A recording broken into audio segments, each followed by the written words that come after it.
우리 온 마음 다해서 하나님을 사랑하십시다. 아멘. 똑같은 장소에서 똑같은 일을 경험하는데도 왜 사람마다 각기 반응이 다를까요? 어떤 사람은 실패의 길을 걷는가 하면은 어떤 분은 성공의 길을 걷습니다. 똑같은 상황에서 어떤 분은 천국 같은 삶을 누리는가 하면 어떤 분은 지옥 같은 삶을 헤매기도 하는 것이 사실입니다. 그러면 그 차이, 무엇이 그 차이를 나게 하는 것일까요? 창세기 35장 16절로 18절에 보면은 참 안타까운 기록이 있습니다. 여기 보면은 이 야곱과 그 온 가족이 베들을 떠나서 길을 떠나서 에브랏에 가는 도중이었습니다. 그때 갑자기 라헬이 산기를 느끼고 아이를 낳게 됩니다. 근데 너무 모질게 심하게 난산 끝에 결국 라헬은 숨을 거두고 맙니다. 그때 산파들이 말합니다. 걱정하지 말아라. 지금 내가 또 등남했다. 그렇게 얘기하면서 라헬을 이렇게 북돋아 주는데 라헬이 힘없이 자기 옆에 누는 핏덩이를 보면서 하는 말이 뭡니까? 이 아이의 이름은 베논이다. 슬픔의 아들이라 그렇게 말을 하고 있습니다. 한번 생각해 보십시오. 아들을 낳았는데 제대로 젖 한번 물려보지 못하고 죽는 애미의 마음이 어떻겠습니까? 그리고 핏덩이가 이 땅에 나와서 어미 젖 한 번도 제대로 빨아보지 못하고 어미와 영영한 이별을 하는 그 어린 아이에, 그리고 정말 없는 세상 속에 살아가야 그 아이는 정말 슬픔의 아들이 아니었겠습니까? 그런데 그 현장에 있던 야곱이 말을 바꿉니다. 아니다. 이 아이는 결코 베논이 슬픔의 아이가 아닐 것이다. 이 아이는 베냐민 오른손의 아들이 될 것이다. 그렇게 즉석에서 이름을 정정해 줍니다. 그러면서 이렇게 말했겠죠. 여보, 걱정하지 마라. 하나님께서 이 아이를 오른손으로 붙들어 주실 거다. 그러니 걱정하지 말고 잘 가시게 여보 하면서 아이를 떠나버리지 않았을까 싶은 생각을 하게 됩니다. 비록 생모와 영 이별을 했지만은 하나님께서 그 아이를 오른손으로 붙들어 주셔서 그 아이가 한 지파가 되고 굳건하게 살아가는 모습을 성경은 보여주고 있는 것입니다. 아버지 그 믿음 때문이었을까요? 이 아이 베냐민은 아주 잘 자라게 됐습니다. 나중에 이 야곱의 전 가족이 애굽으로다가 이민을 가지 않습니까? 요셉이 이끌어 주셔서. 근데 쫙 보면요, 인구수가 나오는데 놀랍게도 베냐민은 12 중에서 막내 12번째입니다. 그런데도요, 밑에 아들이 몇 명인지 아십니까? 무려 10명이에요. 형제들은 베냐민을 아이라고 표현하지만 이런 뭐 10아들의 아버지였어요. 사실 맞지하고 꼴찌는 거의 부모뻘인데도 불구하고 가장 막내인 베냐민이 가장 많은 아이들을 낳는 정말 힘있게 뻗어나가는 그의 모습을 성경은 보여주고 있어요. 그리고 베냐민 지파에서 이스라엘의 첫째 왕인 사울이 배출됩니다. 그리고 끝까지 누구죠? 다윗을 도와서 유다 나라를 지켜냈던 지파가 누구냐? 바로 베냐민 지파입니다. 그리고 우리가 잘 아는 사도 바울 역시 베냐민 지파입니다. 바울은 자기 자신이 베냐민 지파 출신인 것을 대단히 자랑스럽게 여기는 모습을 성경은 곳곳에서 보여주고 있습니다. 결국은 뭐냐? 그 아버지 야곱의 그 생각이, 그 믿음의 생각이 그 집안 분위기는 물론 아이의 삶을, 아이의 운명을 바꾼 것을 확인할 수 있습니다. 이런 의미에서 오늘 우리는 생각이 주는 중요성에 대해서 많은 것을 알 수 있습니다. 여러분, 생각이 그렇게 중요하다면 우리는 어떤 생각을 주로 해야 하겠습니까? 오늘 보면 8절을 보시면 끝으로 형제들아 무엇에든지 참되며 무엇에든지 경건하며 무엇에든지 옳으며 무엇에든지 경건하며 무엇에든지 사랑받을 만하며 무엇에든지 칭찬받을 만하며 무슨 덕이 있든지 무슨 기림이 있든지 이것들을 생각하라고 말하고 있습니다. 생각의 리스트를 하나하나에서 집어주고 있는 것입니다. 근데 여기 나오는 생각의 특징이 어떻습니까? 먼저 무엇에든지, 이게 무슨 뜻입니까? 무엇에든지, 이 말은요, 무슨 일을 만나든지, 어떤 일이 되어지든지, 누구를 만나든지, 내가 어떤 형편에 있든지, 다시 말해서 환경과 대상과 조건과 그 모든 것이 내 마음대로 전개되지 않을지라도 그럼에도 불구하고 너희는 이런 생각을 하고 살아야 한다. 이것이 그리스도인의 생활 양식이라는 사실에 대해서 강조하고 있습니다. 오늘 본문을 유진 피터슨은 그의 메시지 성경에서 이렇게 말합니다. 결론으로 말씀드립니다. 친구 여러분, 참된 것과 고귀한 것과 존경할 만한 것과 믿을 만한 것과 바람직한 것과 품위 있는 것을 마음에 품고 묵상하십시오. 최악이 아니라 최선을, 추한 것이 아니라 아름다운 것을, 저주할 만한 것이 아니라 칭찬할 만한 것을 생각하십시오라고 번역을 했습니다. 저는 특별히 이 본문에서요, 최악이 아니라 최선을, 추한 것이 아니라 아름다운 것을, 저주할 만한 것이 아니라 칭찬받을 만한 것을 생각하라는 이 말이 마음에 와닿습니다. 오늘 본문에 나타나는 생각의 리스트를 보면요, 참 건강하고 긍정적인 생각이 듭니다. 이 모든 덕목들의 특징은 뭡니까?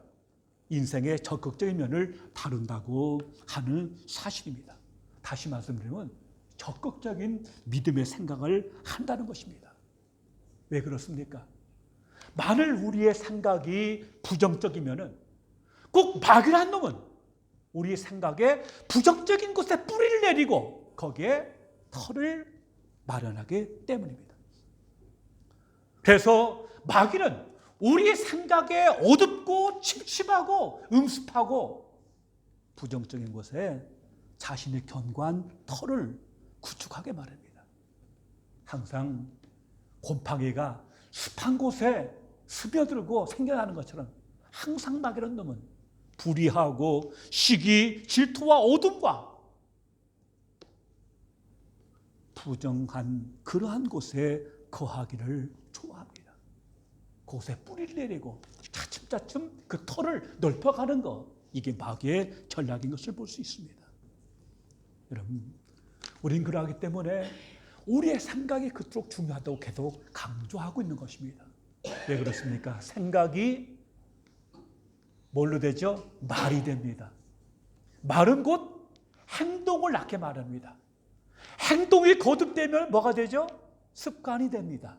그리고 습관이 반복되다 보면 그 사람의 성격이 됩니다. 결국 굳어진 성격은 나중에는 어찌할 수 없고 결국 우리 전체 인생이 성격에 끌려다닐 수밖에 없는 것을 우린 경험을 통해서 알 수 있습니다. 그 대표적인 예가 바로 가룟 유다입니다. 요한복음 13장 2절에 보면은 사단이 가룟 유다의 마음 가운데 예수를 팔려는 생각을 넣었다고 그렇게 말해주고 있습니다. 이때 가룟 유다가 이것을 물리치고 끊어냈으면은 상관이 없는데 그걸 받아들여요. 결국 그게 점점 자랍니다.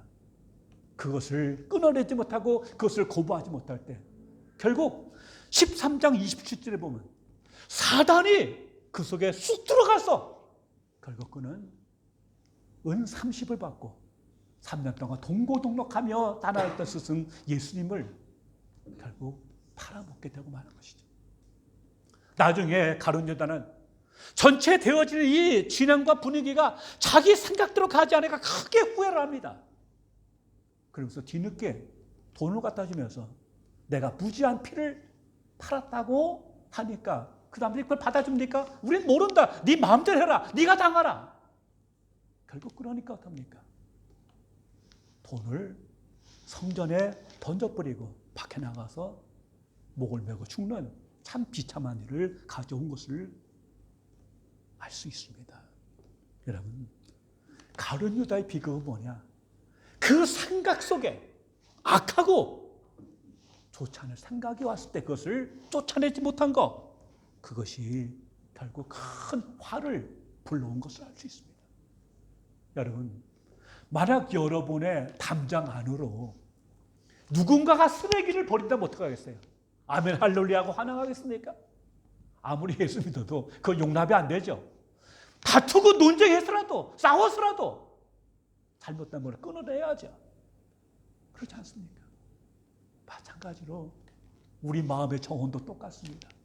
온갖 쓰레기가 다 들어와도 큰 무기라고 방치하면 결국 쓰레기 더미 속에서 악한 역사가 나올 수밖에 없는 것입니다.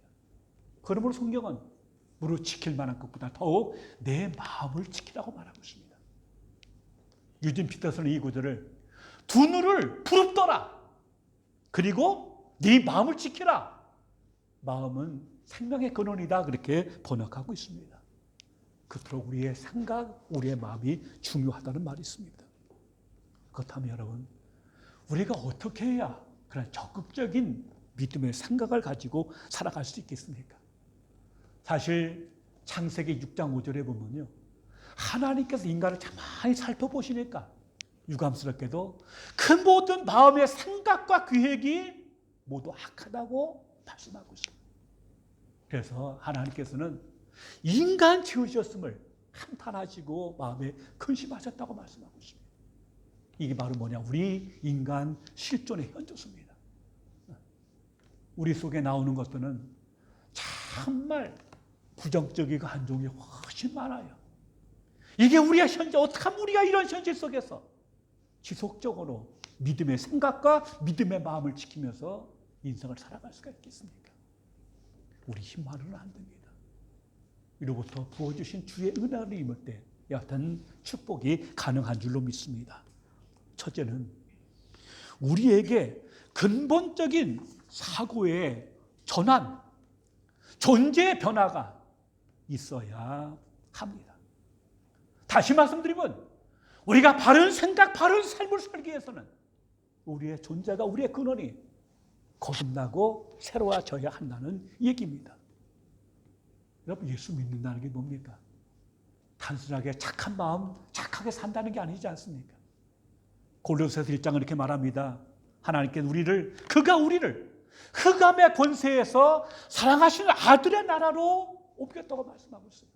다시 말씀드리면 영적으로 호적이 아예 바뀌어진 겁니다. 어둠의 자식에서 빛의 아들로 바뀌어진 줄로 믿습니다. 그럼 우리는 빛 가운데 살아가는, 빛의 열매를 보며 살아가는 책임과 의무가, 또 특권이 우리에게 있는 것입니다. 그러기는 어떠냐? 내 존재 자체가 새로워야 합니다. 우리의 생각, 우리의 패러다임, 우리의 프레임 자체가 근본적으로 거듭나고 새로워지게 될 때, 그때부터 진정한 새것 때문에 시작이 가능하게 되는 것이죠. 그래서 바울은 고린도후서 5장 17절에 이렇게 말하지 않습니까? 그런 정도 누구든지 그리스도 안에 있으면 새로운 피조물이라. 이전 것은 지나갔으니 보라 새 것이 되었다. 이건 사도 바울 자신의 생생한 고백입니다. 그가 한때 예수 믿는 사람들을 아주 무섭게 핍박하던 박해자였습니다. 그날도 예루살렘에서 다 집어넣은 것을 양이 차지하는 것은 자원에서 공문 얻어가지고 다메섹에 있는 사람들을 잡아놓고 살기 등등하게 가다가 그는 대낮의 빛 가운데 부활하신 예수님을 만나거든요. 그 순간 그가 눈이 멀어버렸어요. 그리고 사람들에 이끌려 결국 그 성에 가서 사흘 동안을 식음을 전폐하고 그는 기도하게 되는 거죠.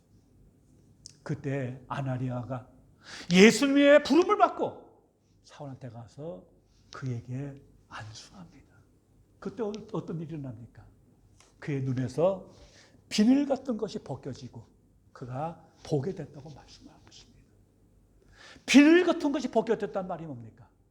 새롭게 보게 됐다는 겁니다. 과거에 자기의 신앙, 자기의 경험, 자기의 모든 것, 그게 전부인지라는데 그게 아니더라.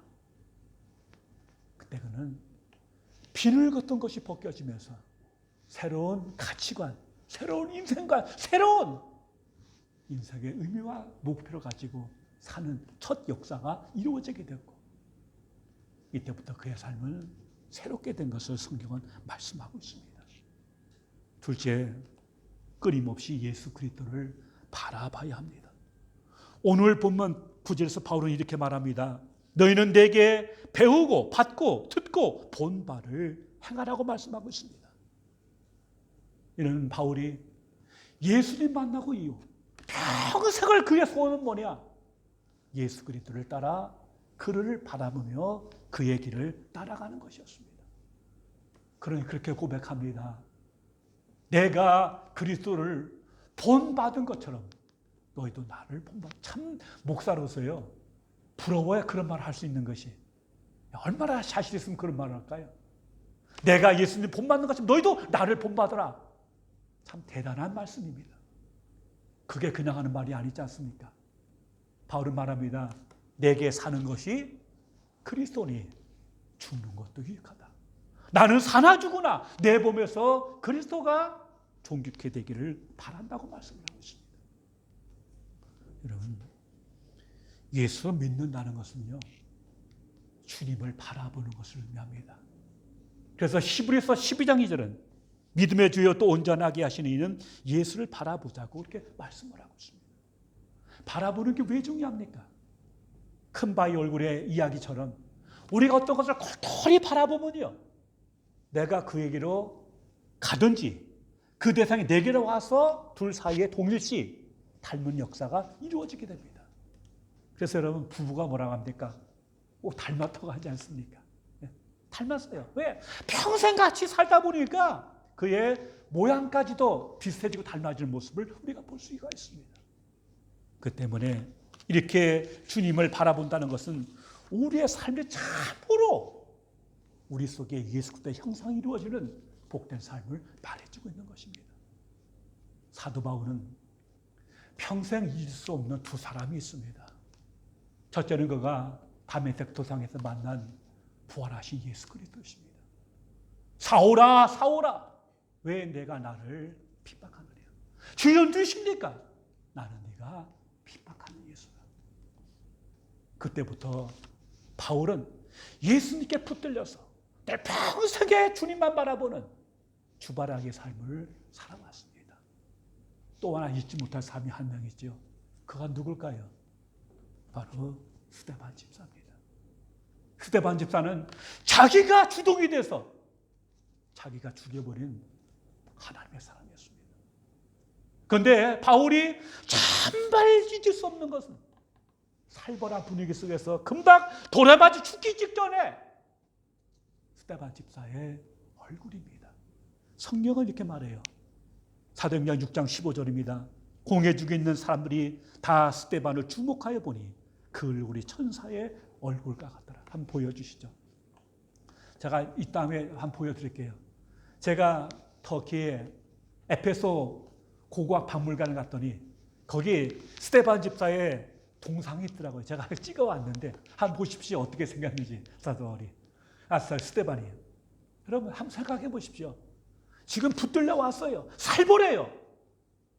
살기등등해서 돌로 쳐 죽이려고 그 분위기 속에서 어떻게 스데반 집사의 얼굴이 천사의 얼굴과 같았을까요?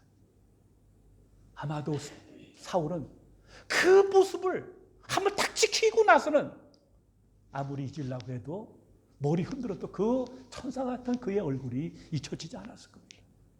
그럼 여러분, 어떻게 해서 스데반은 죽음 직전에서 천사 이골을 할 수 있었을까요? 사도행전 7장 55절입니다. 스데반이 성령 충만하여 하늘을 우러러 주목하여 하나님의 영광 및 예수께서 하나님 우편에 서신 것을 보고,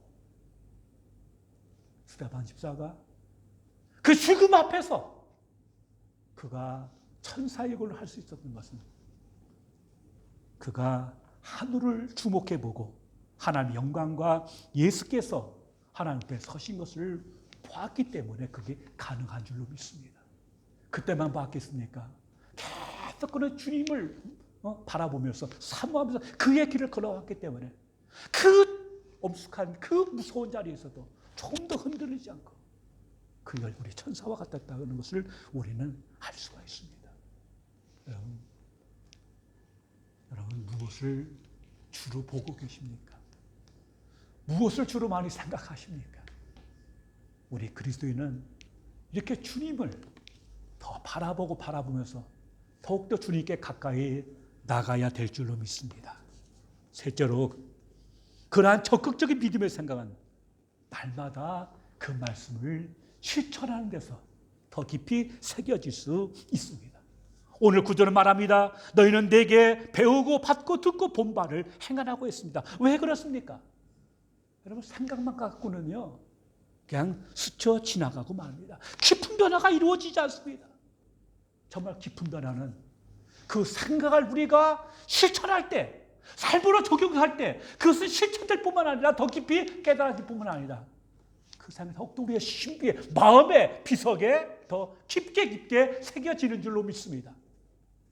그래서 우리는 더욱더 말씀을 실천해야 하는 것입니다. 살아갈수록 더욱 깊이 확신하는 것이 한 가지 있습니다. 그것은 실천하는 사람만이 하나님의 말씀을 진정으로 경청할 줄 안다는 사실입니다. 물도 온 하인들이 그 물이 밖에서 포도주가 되는 그 비밀을 알듯이 주의 말씀을 실천하는 사람만이 주의 말씀의 의미를 깊이 깨달을 뿐만 아니고 그 말씀의 사실도 마음속에 더 깊이 새겨지기 마련입니다. 또 그 사람만이 주님 앞에 무릎을 진정 꿇고 신발에 신을 벗는 복된 은혜가 가지하는 줄로 믿습니다. 바울은 고린도서 10장 4절 5절에서 이렇게 말합니다. 우리의 싸우는 무기는 육신에 속한 것이 아니요 오직 어떠한 견고한 진도 무너뜨리는 하나님의 능력이라. 모든 이론을 무너뜨리며 하나님 아는 것을 대적하여 높아진 것을 다 무너뜨리고 모든 생각을 사로잡아 그리스도에게 복종하게 한다고 말씀하고 있습니다. 여러분, 영적 싸움이라는 것은요 귀신들이 삼지창 들고 달려드는 게 아니지 않습니까? 영적 싸움은 우리의 마음이 전쟁터입니다. 우리 마음속에서 생각을 통해서 악한 영이 역사합니다. 부정적이고 음란하고 더럽고 악한 생각, 부정한 생각 자꾸 우리 속에 주입해서 우리 마음에서 그 악한 생각들과의 싸움입니다. 그 생각들을 주의 말씀으로 물리치고, 또 하나 중요한 거, 내가 높아진 거, 교만해진 거, 말씀부터 높은 모든 걸 다 뭡니까? 끄집어내려서 그리스도 앞에 복종시키는 거. 이 영적 싸움의 핵심입니다. 그래서 생각이 그토록 중요한 의미를 하고. 여러분, 우리가 어떻게 마음을 지킵니까? 어떻게 마음을 다스립니까? 우리의 생각을 붙들 때, 생각을 잡을 때, 생각을 사로잡을 때 감정도 잡히고 우리 마음을 지키는 역사가 일어나게 되는 것입니다. 그러므로 이러한 생각, 다시 말씀드려서 참된 것과 고귀한 것과 존경할 만한 것과 믿을 만한 것과 바람직한 것과 품위 있는 것을 마음에 품고 묵상하십시오. 최악이 아니라 최선을, 추한 것이 아니라 아름다운 것을, 저주할 만한 것이 아니라 칭찬할 만한 것을 생각하십시오. 그러면 여러분, 그 생각의 결과가 뭡니까? 특별히 여기서 생각하라는 말은 마음에 깊이 담아두고 계속 머물게 하라는 것입니다. 스쳐가는 바람이 아닙니다. 생각을 붙들고 깊이 묵상하고 깊이 내 안에 내주하게 하고 거하게 함을 통해서 그걸 내 인격으로 삼아내는 것입니다. 그러면 그 결과가 뭡니까? 그리하면 평강의 하나님이 너희와 함께 계시리라. 아멘. 오늘 본문에서는 하나님이 원하시는 생각을 하고 하나님이 기뻐하시는 삶을 살 때 그 사람에게는 평강의 하나님께서 함께 하신다고 약속하십니다. 평강의 하나님께서 함께 하시면 어떤 일이 생깁니까? 다윗은 시편 16편에서 이렇게 말합니다. 내가 여호와를 항상 내 앞에 모시며 그가 나의 오른쪽에 계심으로 내가 흔들리지 아니하리로다.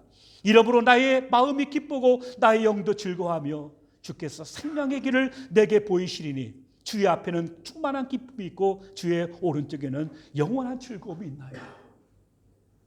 여러분, 이렇게 하나님을 모시고 묵상하며 정말 평강의 하나님이 나와 함께 하실 때 어떻습니까? 내가 흔들리지 않습니다. 외부의 바람과 폭풍우에 인생의 유라굴로 미친 광풍 앞에 흔들리지 않고 뿌리 깊은 나무가 바람에 안이 흔들리는 것처럼 주께서 우리를 오른손으로 붙들어 주십니다. 바퀴 아무리 가물어도 샘이 깊은 물은 솟아나는 것처럼 아무리 코로나19가 난리치고 이 시대가 비정상적으로 흘러가도 세상의 모든 우리의 기쁨을 다 빼앗아가도 내 속 깊은 곳에서 터져나오는 기쁨의 샘물은 누구도 막지 못하는 줄로 믿습니다. 그래서 환희 크루스비는 예수를 나의 구주 삼고 성령과 피로써 거듭나니 이 세상에서 내 영혼이 하늘의 영광 누린다고 노래할 수 있었습니다. 환희 크루스비는 태어난 지 6주 만에 감기와 같은 거 아주 독하게 앓았는데 그만 의사가 약을 잘못 처방을 해갖고 그만 눈이 멀었어요. 평생을 그는 육신의 어둠 속에서 살아왔습니다. 그럼에도 환희 크루스비는 그 마음의 눈이 열리고 영혼의 눈이 열리자 그런 육신의 어둠 속에서도 무려 8,000여 편의 찬송시를 쓰고 하나님을 찬양했습니다. 그 중에 대표적인 것이 우리가 아까 부른 찬송가 288장입니다. 예수를 나의 구주 삼고 성령과 피로써 거듭나니 이 세상에서 내 영혼이 하늘의 영광 누리도다. 이것이 나의 간증이요 이것이 나의 찬송일세. 나 사는 동안 끊임없이 구주를 찬송하리로다. 온전히 주께 맡긴 내 영 사랑의 음성을 듣는 중에 천사들 왕래하는 것과 하늘의 영광 보이로다. 주 안에 기쁨 누림으로 마음의 풍랑이 잔잔하니 세상과 나는 간 곳 없고 구속한 주만 보이도다. 여러분, 우리 가운데 어려운 분들이 많이 계시죠. 사실 산다는 자체가 얼마나 고통입니까? 억울한 일 당하고 어려운 말 듣고 나면 어느 때는 하얗게 밤을 지새울 때도 많은 게 사실입니다. 주께 나오십시오. 때로 기도조차 할 수 없을지라도 주님 말씀하십니다. 이와 같이 성령도 우리 연약함을 도우시나니 우리는 마땅히 기도할 바를 알지 못하나 오직 성령이 말할 수 없는 탄식 가운데 우리를 위해서 친히 간구하신다고 말씀하고 있습니다. 성령이 도와주십니다. 성령을 따라 기도할 때 아니 그저 아버지 한마디만 해도 우리가 그 깊은 마음에 소원하시는 주께서 우리에게를 형통하게 열어주십니다. 태어난 지 6주 만에 시력을 잃고 평생을 어둠 가운데 살았던 환희 크루스비가 8,000여 편의 찬송시를 쓰면서 하나님을 찬양했다면 오늘 우리도 못할 이유가 어디 있습니까? 그녀의 비밀은 예수를 나의 구주 삼고 성령과 피로써 거듭난 데 있습니다. 이 말은 그녀의 모든 생각을 우리 주님께 고정시켰다는 말이며 본문 8절에 나오는 적극적 믿음의 생각에 마음의 결을 맞추었다는 말입니다. 그런데 왜 우리 삶에는 평강과 기쁨과 자유가 없을까요? 가장 밑바닥에서 우리를 사로잡고 있는 세상적인 관점을 생각을 뒤엎어버리지 못하기 때문입니다. 무엇이 참된 것인지 무엇이 옳은 것인지 무엇이 덕이 되고 칭찬할 만한 것인지 올바로 판단할 수 있는 근본적인 관점의 변화가 필요합니다. 진정한 자유를 주시는 예수 그리스도의 복음은 더 많이 소유하지 않아도 더 높이 올라가지 않아도 그리스도 안에서 참 기쁨과 평강을 누릴 수 있음을 가르쳐 주십니다. 신앙이 성숙하다는 의미는 하나님께 대한 세상을 보는 관점이 생각이 바뀐다는 것입니다. 예수를 믿는다는 것은 이제까지 세상에서 믿어오고 생각한 모든 것들이 하나씩 지워지고 예수 그리스도의 관점에서 세상과 자신을 새롭게 보고 생각하는 것입니다. 생각이 변하는 것입니다. 세상과 자신과 하나님을 보는 관점, 그 프레임이 예수 중심, 성경 중심으로 바뀌는 것입니다. 모든 것은 생각으로부터 시작됩니다. 생각이 변화의 씨앗이기 때문입니다. 환희 그루스비처럼 예수를 내 마음속에 모심으로 변화받고 우리의 마음의 결을, 우리의 생각의 결을 주님께 맞춤을 통해서 우리 또한 똑같이 기쁨과 감사로 찬양하며 이것이 나의 간증이고 나의 기쁨이라고 노래할 수 있는 우리 모두가 되시기를 주님의 이름으로 축원합니다. 기도합니다. 아버지 하나님 감사합니다. 환희 그루스비의 찬송이, 그녀의 간증이, 바울의 또 스데반의 모든 고백과 삶의 모습이 우리의 것이 되게 하소서. 우리의 찬양과 우리의 간증 되게 하시고 우리의 삶을 통해서 살아계신 하나님을 드러내고 그럴 때 복음을 힘있게 드러내는 또 증거하는 우리 개인과 교회가 되게 하옵소서. 예수님 이름으로 기도하옵나이다. 아멘.